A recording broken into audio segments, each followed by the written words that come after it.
Good morning বন্ধুরা, তোমাদের সবাইকে কেমন আছো তোমরা সবাই জানিও। সাধন সাথী চ্যানেলে তোমাদেরকে অনেক স্বাগত। আজকে দেখো সকালবেলাতেই রেডি হয়ে নিয়েছি। গতকালকে যে শাড়িটা পরে আমি রেখেছিলাম সোফার ওপর সেইটাই পরে নিয়েছি। তো এখন যাচ্ছি মায়ের কাছে, বাবাকে নিয়ে মায়ের কাছে যাচ্ছি একটু ঘুরতে।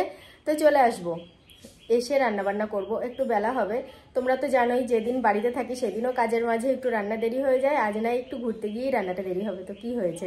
আর রান্না আমার না করলেও কোনো ব্যাপার নেই, আমার ননদ ঠিক ওদের মা বেটাকে দিয়ে দেবে। আর আমরা তো বাপ বেটি চলে যাচ্ছি আমাদের বাড়ি। তো চলো যাওয়া যাক, বাবাকেও রেডি করে দিয়েছি। আর ও গেল বাস স্ট্যান্ডে, বললো কি টোটো পাঠিয়ে দেবো। আল্লাহ হ্যাঁ দাও। এখন কটা বাজে? 8:30 বাজে। 8:30 বাজতে একটু বাদ আছে, যাই গিয়ে একটু ঘুরে আসি। কপালে যেটা থাকে সেটা হয়, আগের থেকে কিন্তু কোনো ভাবনা চিন্তা নয়, কোনো সিদ্ধান্ত নয়।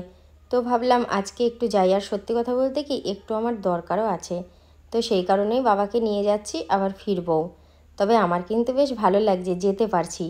দরকারটা অনেক পরে, যেতে পারছি, মাকে দেখবো, একটুখানি ঘুরে আসবো, এটাই তো অনেক বড় ভালো লাগা, তাই না? চলে আসলাম মায়ের কাছে। একটাও লাইট জ্বলছে না, যার জন্য একটু অন্ধকার অন্ধকার লাগছে। শুধু মা ফ্যান চালিয়ে বসেছিল, আর আমি আসা মাত্রই ফ্যানটা অফ করে দিতে পারলাম। ভালো আছে আমার মা। আচ্ছা, দিয়ে একদম হঠাৎ হঠাৎ সারপ্রাইজ। আমি তো ভাবতেই পারছি না, এসে বলছে মা খুচরো টাকা দাও তো ভাড়া লাগবে। আমি বলছি কি কিরম হলো, আমি কি স্বপ্ন দেখছি না সত্যি। কয়েকদিন আগে আমার বেশ কিছু বন্ধু জানতে চেয়েছে আমার মা বাবার মধ্যে কি কোনো ভালো সম্পর্ক নেই, কোনো মিল নেই, তারা কি কথা বলে না। আসলে দোষটা আমার। যখন মা আমার বাড়িতে যায় তখন কিন্তু বাবার সাথে দেখা করে, কথা বলে, সব ঠিক আছে। কিন্তু কি বলো তো, আমি তখন ক্যামেরাটা অন করি না। আর এটাই সমস্যা হয় জানো তো, যেই জিনিসগুলো আমি অন ক্যামেরায় দেখাই সেগুলোই তোমরা দেখতে পাও। এবার সব সময় তো ক্যামেরা অন করা হয় না, ওই জন্য আর কি মানে সবটা দেখা হয়ে ওঠে না। ওরে বাপরে। যাই হোক, মা আর বাবা ছবি তুলছিল। মা উঠে বলল লজ্জায়। এবার মা বলছে তোরা বস, আমি সকালের খাবারটা বানাই। তবে মা রান্না করবে, আমি দোকানেই বসবো, দোকানে তো কাউকে একজন বসতে হয়। আর বাবাকে ঘরে নিয়ে যাব, ফ্যান চালিয়ে দেবো, বাবা শুয়ে থাকবে।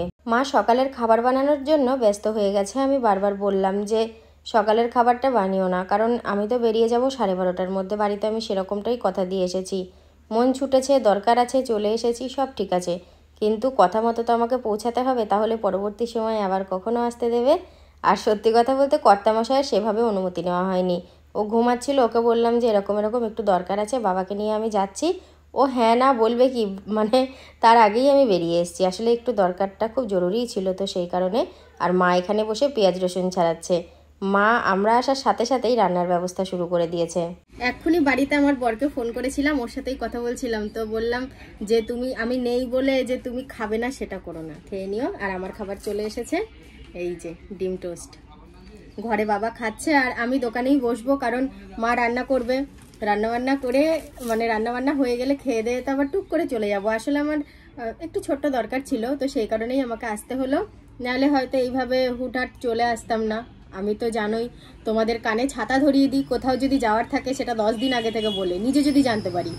তো আমি নিজেই জানতাম না যে আজকে আসবো, তো সেই কারণেই হঠাৎ চলে এসেছি। এখন এখান থেকে এই দুটো যদি খাই, আর কি করে ভাত খাবো, একটা খাবো, একটা দিয়ে আসবো মাকে ঘরে। এতক্ষণ ফাঁকা ফাঁকা লাগছিল, আমি একাই বসেছিলাম দোকানে। তো বুনু আসলো, বলছে দিদি কেমন আছিস। মানে ও আমাকে দেখে খুব অবাক হয়ে গেছে, আর অবাক হবেই, কারণ এরকম হঠাৎ চলে এসেছি তো। আসলে যখনই যাই ও অবাক হয়ে যায়, হঠাৎ হঠাৎ যাই। আর আমি যে থাকবো এটা ও কখনোই আশা করে না, জানে দিদি আসলেই চলে যাবে। দোকানে বোনকে বসিয়ে আসলাম একটু ঘরের দিকে। মনে হলো মা কী করছে একটু দেখে আসি। মা এদিকে শিলনোড়ায় মশলা বাটছে, আর মাংসের আলু ভাজছে, পেঁয়াজ ভাজছে, আর ডেচকিতে ভাত বসিয়েছে। আর দোকানেও একটু আধটু যেতে হচ্ছে, কখনো যদি কোনো কাস্টমার আসছে। তো মা গেছে দোকানে, আমি আবার ঘরে, দোকান আর ঘর, দোকান আর ঘর। একটু ব্যালেন্স করতে হয়, কারণ ওই দিকেও তো কাউকে বসতে হয়। এদিকে তরকারিতে জল দিয়ে মা গেছে দোকানের দিকে। আমার জন্য মা আজকে তাড়াতাড়ি দোকান বন্ধ করে দিল। এখন কিন্তু বেলা একদম বেশি হয়নি। সকালে মনে হয় এই টাইমে বাড়িতে সবাই ভাত খায়, আর এখন দোকান বন্ধ করে আমি রান্না করা ভাত খাবো। মানে কি বলতো, একটুখানি সময়ের জন্য গেছি, তো মা এই সুযোগ আর হাতছাড়া করেনি। বলছে এসেছিস যখন 2-3 ঘন্টার জন্য, আমি তোকে না খাইয়ে ছাড়বো না। আর তার সাথে বাবা গেছে, আরও ছাড়বে না। বাড়িতে নিচে খাই, তো আমি বললাম আমাকে এখানেও নিচে দাও। তো এবার আমি বেরিয়ে যাচ্ছি। আমার হাতে যে ব্যাগটা দেখছো না, ব্যাগটা কিন্তু আমার নয়, আমার বোনের। রাসে বেড়াতে এসে ভুল করে ফেলে গেছিলো, সেইটাই আমি ব্যবহার করে যাচ্ছি, আর আমারগুলো পড়েই আছে। তবে প্রায় 12টা বাজতে চললো, এখানকার পাঠ শেষ করে ফেললাম। আবার চলে যাচ্ছি বাড়িতে। কাছে হলে এটাই সুবিধা, দেখেছো তো 2 থেকে 3 ঘন্টার মধ্যে আসা বসা খাওয়া গল্প সব কিছু হয়ে গেল। এবার বাড়ির দিকেও রওনা দিতে পারছি। কথা রেখেছি, বলেছি 12:30টার মধ্যে আসবো। ওই দেখো 12:25, মানে 8:30টায় গিয়ে 8:30, 9:30, 10:30, 11:30, 12:30, দেখতে দেখতে 4 ঘন্টা কেটে গেল। মায়ের স্নান হয়ে গেছে, বাবা পুজো দিচ্ছে। আমাকে আর রান্না করতে হয়নি, কাকুলি মা দুজনাই বললো আমি দুপুরবেলায় খাবার দিয়ে দেবো, তুমি আর রান্না করো না। আর কত বেলা হয়েছে দেখেছো, ও গেছে সেলুনে, এখনও আসেনি। আর কত ভাত তরকারি দিয়েছে, ও দুজনার মতো করেই বুঝ করে দিয়েছে। কর্তার স্নান কমপ্লিট। এবার ওই যে একটু আগে দেখালাম কাকুলি গামলার মধ্যে ভাত তরকারি সব দিয়ে দিয়েছে। এবার থালার মধ্যে ঘরে বসেই ওকে বেড়ে দেবো। তুমি বাড়ি বাড়ি এসছো? আমি বাড়ি এসেছি তখন পুরো 12:20। হ্যাঁ, এখন কটা বাজে? এখন 3:30, 3:35। হ্যাঁ, তার মানে 3 ঘন্টা একটু বেশি টাইম। তো কি হয়েছে? তুমি বললে যে আমি খাওয়া দাওয়া করে এসেছি। আমি খাওয়া দাওয়া করে এসেছি, বন্ধুরা জানে, মাংস ভাত আর উচ্ছে আলু ভাজা। আচ্ছা, এই 3 ঘন্টায় খেতে লেগেছে। মানে খেতে বলবে আমাকে? তুমি তো জানো যে আমরা দুজনে একসাথে খেতে ভালোবাসি, তা এখন তো নিশ্চয়ই খেতে পারবে না? খেতে পারবো না। আর আমি একটু সেলুনে গেছিলাম, সেলুন থেকে একটু লেটেই বাড়ি আসলাম। করেছে চুল টুল কালার করেছে তো কালো কালো একটু লাগছে। লেটেই বাড়ি আসলাম, কারণটা হচ্ছে যাতে খেতেটা লাগে, একসাথে দুজনে খেতে পারবো। কিন্তু এখন বলছে আমি খাবো না, তাহলে যখন খিদে হবে তখন একসাথেই খাবো। এখন নয়তো থাক, আমি কালকে থেকে উপবাস। কিন্তু ও না, কালকে রাত্রে ভাত খায়নি জানো, ভাতগুলো নষ্ট হয়ে গেছিল, ওর দোষ। সকালের সেই ভাতে জল দিয়েছিলাম, ব্লগে দেখিয়েছি, সকালে ভাতের চাল বেশি দিয়েছি, সেই ভাতটা না একদম মানে কেমন একদমই নষ্ট হয়ে গেছে। না ভিজে গামছিটা গেঞ্জিটাকে ভিজাচ্ছি। তারপরে শোনো, মানে হাড়ির ভাতে দুপুরের ভাতে জল দিতে গেলাম, বললো না আমি দুধ দিয়ে ওই ভাত খেতে পারবো। দিয়ে ও তো খায় সে রাত্রি 1:30টার সময়, 2টোর সময়, তাহলে কি করে ওই ভাত থাকে বলো? যে রাতটার ভাত খাইনি, দুধ আর ওই মোচার তরকারিটা ছিল সেটাই খেয়েছে। ভাত বাড়া হয়ে গেছে, মানে আমার ননদের আইটেম তো মাছের ঝাল, মাছের টক, মাছের ঝোল আর ডিম, সব শুধু মাছ আর মাংস, মাছ আর মাংস। খেতে বসে একটা কথা বলি, মানে আমাদের বাঙালিদের খাওয়ার পাতেই তো কথা হয়, তার জন্যই আমি খাওয়ার পাতেই বলছি। আজকে সকালবেলা যখন আমি ঘুমাচ্ছিলাম তখন নতুন পায়ের তলা পড়েছি, সবাইকে একটু দেখিয়ে দাও, এই দেখো ঝুনঝুন। তা যেটা বলছিলাম, সকালবেলা যখন ঘুমাচ্ছিলাম তখন আমাকে বললো কিনা আমি একটু ও বাড়ি যাবো, মানে বাপের বাড়ি। মানে আমি বলার আগে, মানে হ্যাঁ কি না সেটা শোনার কিন্তু অপেক্ষা করলো না। দেখি তার আগেই টোটো চলে এসছে, টোটো করে বেরিয়ে চলে গেল। এবার আমি ঘুম থেকে উঠলাম, উঠে দেখি কিনা টোটোটা বেরিয়ে গেল। আমি ওখানে গেলাম, গিয়ে দেখি মা বলছি কিনা বৌমা তো চলে গেল বাড়ি। দিয়ে মা তখন রান্না করলো, মানে সকালে যে খাবারটা সুন্দর রান্না করেছে। দিয়ে সে আমার বললো সকালে ভাত খেতে, দিয়ে গেলাম সকালে তো খাবো না। দিয়ে মা বললো সকালে কোনোদিনই খাই না, সকালে আমরা ডিম টোস্ট খেয়েছিলাম, ওখানে মা করে দিয়েছিল। আমি যেতাম না, ওই বাবাকে নিয়ে যাওয়ার দরকার ছিল একটু ব্যাংকের প্রয়োজনে, যার জন্য আমি ওরকম চলে গেছি। যাই হোক, আর বেশ কিছু বলবো না, এখন কিন্তু ভাতটা খাই, নাহলে আবার রেগে যাবে। যাবা একটু বসলো, তখন উঠে পড়বে। আগে তো পেটে যদি খেতে থাকে তাহলে কিন্তু উঠবে না। সকালবেলার কাজটা এ বেলাতেই সারতে হলো, যেহেতু ওই বেলায় ছিলাম না। মনে এনার্জি নিয়ে একদম টিভিতে গান চালিয়ে দিয়ে গান শুনতে শুনতে ঘরটা আমি পরিষ্কার করে ফেললাম। অনেক কিছু ছড়ানো ছিল গো, একদম জঙ্গল করে রাখা ছিল। শাড়িটাও এসে সোফায় আলগা করে রেখে দিয়েছি, একদম এলোমেলো হয়েছিল। সেগুলো ভাঁজ করে সব আলমারিতে ঢুকিয়ে ঘরটা পরিষ্কার করে ঝাঁট দিলাম, একটু মুছে টুছে নিলাম। এখন একদম ঝকঝকে তকতকে লাগছে। আজকে ভাবছি নিচে বিছানা করে শোবো, ভাবনাটা বেশ কয়েকদিনেরই, আজকের নয়। গত গরমেও কিন্তু আমরা নিচে বিছানা করে শুয়েছি, ওর গরম লাগে রাত্রিবেলায়। এবার সারা রাত্রির যদি এসি চালায় না, সকালবেলা মনে হয় কি নাক মাথা কান সব ভার হয়ে থাকে, ঠান্ডা ঠান্ডা ভাব লেগে যায়। তো সেই কারণে সারা রাত্রির এসির হাওয়াটা নেওয়াও যায় না, আর একদমই খাট সোজা। আর নিচে যদি বিছানা করা হয়, খাওয়া দাওয়া শেষে যদি নিচে বিছানা করি, তাহলে কিন্তু এই ফ্যানের হাওয়াটা ঠিকঠাক নিচে লাগে, খাটে লাগে না। তো দেখিও যদি বলে রাত্রিবেলায় নিচে শোবে, তাহলে নিচেই বিছানা করবো আজকে। আর যদি শুয়ে থাকি এরকম আঙুল দুটো দেবে, বলে ধরো দিয়ে ওঠো। অটিফিন লাগানো নাকে ঠান্ডা লেগেছে, নাকটা একটু জাম হয়েছে তাই। তো যাই হোক বন্ধুরা, আমি কমেন্টস চেক করছিলাম, তো দেখলাম তোমরা অনেকেই জানতে চেয়েছো যে দিদি আংটি দুটো ভালো করে দেখালে না কেন। আর বিশ্বাস করো, এটা আমার ভুল হয়ে গেছে। আমার না নিজেরই খেয়াল ছিল না, কিভাবে এসে একটুখানি শুট নিলাম, ব্লগটা শেষ হয়ে গেছে, শেষ করে দিয়েছিলাম আর কি। তো যাই হোক, আমি ওই কমেন্টস চেক করতে গিয়ে আমার খেয়াল হলো, তাই তো এটা তো আমার ঠিক হয়নি, ভুল হয়েছে। আমি জিনিসগুলো ভালো করে দেখাইনি। প্রথমে পায়ের তলাটা এই যে দেখাচ্ছি ডিজাইনটা, ঠিক আছে? পা দেখা। আর আচ্ছা তুমি একটু দেখিয়ে দাও তো ভালো করে আংটি দুটো। দেখো তো তোমার আঙুলের কতটুকু পর্যন্ত হয় আংটিগুলো।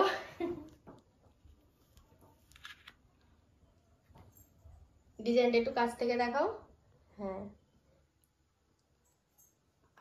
আরেকটা আছে, ওটাও দেখাও। এটা তোমাদেরকে ক্লোজ করে দেখিয়ে দিলাম। ও কোনি আঙুলে ঢোকাচ্ছে। ও বাবা, ও তো নোকে। এটা নোকে তো, নোকের ওপর আর যাচ্ছে না। কি সাংঘাতিক! তোমার আঙুলগুলো যে ভীষণ মোটা মোটা। তার জন্যই তো বলেছিলাম যে শাশুড়ি মা আমার হাতে একটা আংটি দেবে, কিন্তু দিল না। কি এ মানুষটাই এই ধরনের, জানো তো?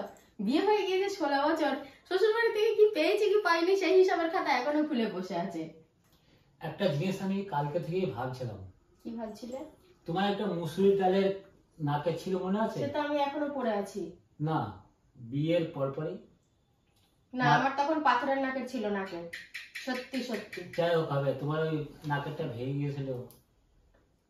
হ্যাঁ, তুমি বলেছিলে যে সারাই করতে, হ্যাঁ সারাই করার কথাটা কালকে রাতে ওই কথাটাই ভাবছিলাম, যে বিকালবেলা বললো আংটি নেব, সন্ধ্যেবেলা গিয়ে নিয়ে আসলাম, কিন্তু এমন একটা দিন গিয়েছে আমার ওই নাকেরটা যে আমি ঝাল দিয়ে নিয়ে আসবো, মানে সারাই করে নিয়ে আসবো। একদমই তাই। আমি সেটা সবসময় বলি যে সত্যি কথা বলতে হতো না, মানুষ আমাদের পাশে না থাকলে, আমার বন্ধুরা আমাদের সাথে না থাকলে কখনোই এই দিন এই সময় কোনো দিনই আসতো না। না, তারা যেটা চেয়েছে সেটাই হয়েছে। সেটাই হয়েছে। হ্যাঁ, তারা যদি আমাদের থেকে আজকে মুখ ফিরিয়ে নেয়, কালকে আমরা অন্ধকারে ডুবে যাব, যেটা সত্যি। একটা নাকের বানাতে গেলে হয়তো তখনকার দিনে হয়তো 500-700 কি 1000 টাকার মধ্যে 400-500 টাকার মধ্যে একটা হয়ে নাক যেত। হয়ে যেত। তাও আমার কাছে 3 থেকে 3.5 মাস টাইম লাগতো।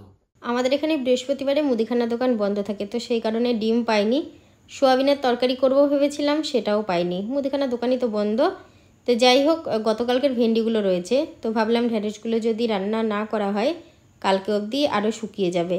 আর রাত্রেও তো কিছু রান্না করতে হবে, ওই জন্য ঢেঁড়স কাটা চচ্চড়ি করব সর্ষে কাঁচা লঙ্কা পেঁয়াজ দিয়ে। আর ঘরে 2টো ডিম রয়েছে, ওই ডিম সিদ্ধ দেবো, পেঁয়াজ ভাজবো একটু বেশি করে, আলু সিদ্ধ দেবো, দিয়ে একসাথে মাখবো। ওই জন্য আমি সব কিছু রেডি করে নিয়েছি। এখন আমি দেখি ওই যে ভাতের জলও বসিয়ে দিয়েছি, প্রথমে আলুটা ছুলে মানে ধুয়ে ভাতে দিয়ে তারপরে আবার মানে লাস্টে চালটা দেব। আর চালটা একটু বেশি করেই ধরে নিলাম কালকে সকালে যাতে পান্তা ভাত থাকে। কালকে একাদশী, ভাত করব না সকালে, মায়ের জন্য আলাদা খাবার করব, আর সকালটা পান্তা ভাত দিয়ে চলে যাবে। অনেকটাই পেঁয়াজ কেটেছি আলু সিদ্ধ মাখবো বলে, আমার ভালো লাগে কাঁচা লঙ্কাই হোক শুকনো লঙ্কাই হোক, তবে শুকনো লঙ্কাটা বেশি ভালো লাগে, যদিও শরীরের পক্ষে খাওয়া ক্ষতিকর। কাঁচা লঙ্কা চিড়ে পেঁয়াজের সাথে ভাজলে সেটা আরও ভালো। অনেকটা পেঁয়াজ দিয়ে আলু মাখলে খেতে ভালো লাগে, তাই না? আর অনেকটা আলু তো ধরো অনেক কজন খাবো। পেঁয়াজ ভাজা কমপ্লিট হয়ে গেছে, এবার আমি ভেন্ডি চচ্চড়ি করব। তবে ভেন্ডি চচ্চড়ি কিন্তু আমি ফার্স্ট টাইম রাত্রিবেলা করলাম, আগে কখনো করেছি বলে ঠিক মনে পড়ছে না। তোমরা যারা নিয়মিত ব্লগ দেখো তারাও দেখবে। আর এই যে এখানে পেঁয়াজ ভাজা। খাওয়া দাওয়া সেরে চলে এসেছি অনেকক্ষণ, ওখানেই রান্না হয়েছে, ওখানেই খাওয়া হয়েছে, আর বাকিদের খাবার ঘরে এনে রাখা হয়েছে। মানে সমস্ত কাজ কমপ্লিট করেছি। তারপরে বাইরে অনেকক্ষণ বসেছিলাম, খুব সুন্দর হাওয়া দিচ্ছিল, সবাই বসেছিল, দিয়ে আমিও বসেছিলাম। দিয়ে দেখছি কি যে শ্যাম্পু করা মাথা, গতকালকে শ্যাম্পু করেছিলাম, কেমন একটা লাগছে, ওই জন্য মাকে দিয়ে মাথায় তেল দিয়ে নিলাম। তারপরে খানিকক্ষণ শুয়ে রয়েছি। আমাদের এখানে গত কয়েকদিন মেলা হয়েছিল, আমার ছেলেগুলো যখন মেলায় যেত তার আগে আমাকে জেনে যেত আমি কি খাবা। এবার আমি বলতাম যে একটা করে কোন আনবি আমার জন্য। ওরা যখন নিয়ে আসতো হালকা গলে যেত, আমি আবার ফ্রিজে রেখে খেতাম।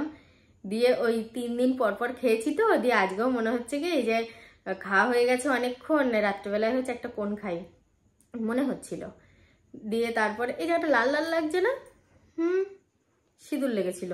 তো যাই হোক, দিয়ে ওই রাজু রাত্রে ভাত খাবে না বললো, দিয়ে চিকেন রোল আনতে দিল ওর জন্য। দিয়ে আমাকে বলছে তুমি কি খাবা, দিয়ে আনলাম তাহলে একটা কোন খাবো, দিয়ে আমারটাও আনতে দেওয়া হয়েছে। এখনো আসেনি, আসলে ফ্রিজে রেখে তারপরে খেতে হবে, কারণ আনতে আনতে গলে যায় কিছুটা, আর গলে গেলে ভালো লাগে না। এরকম 12টা 34 বাজে, মোবাইল লাইট করে তোমার, এই তো 12টা 34 বাজে। তাহলে আজকের মতো ভিডিওটা এখানেই শেষ করলাম। তোমরা সবাই খুব ভালো থেকো, দেখা হচ্ছে আবার কালকে সকাল থেকে। সবাইকে গুড নাইট।